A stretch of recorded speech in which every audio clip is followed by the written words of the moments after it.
साथीभाइ, यो कुवेतबाट निकै दुःखद खबर प्राप्त भएको छ र त्यो खबर हिजो अस्ति नै कति बेला फेसबुकमा भनौँ यो सामाजिक सञ्जालमा आइसकेको रहेछ। मैले त आज थाहा पाएँ। अनि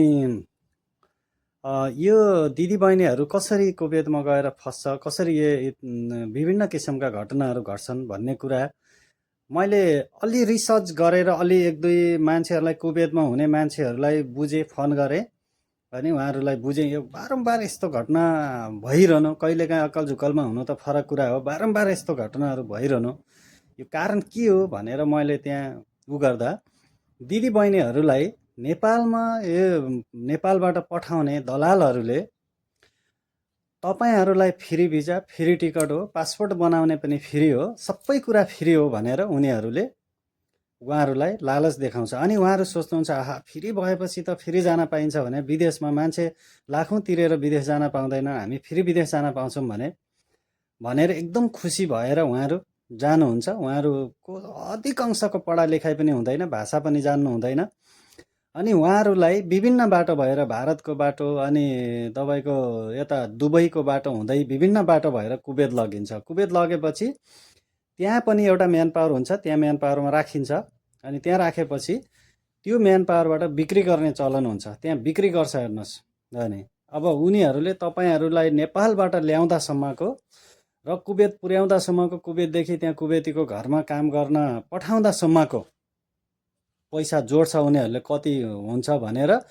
त्यो जोडेर कुवेतको 1000देखि माथि लिएर 1500देखि 2500सम्मले बिक्री गर्छ त्यहाँ।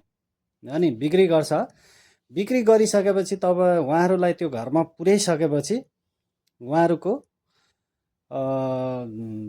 जुन म्यान पावरले ल्याएको त्यो म्यान पावरले चारैतिर उहाँहरूलाई बलक हानिदिएको हुन्छ। उहाँहरूको घर परिवारको सदस्यहरूलाई पनि बलक हानिदिएको हुन्छ। उहाँ दिदीहरू जो बहिनीहरू जो पनि कुवेतमा हुनुहुन्छ उहाँहरूलाई पनि बलक हानिदिएको हुन्छ, सबैलाई बलक हानिदिएको हुन्छ।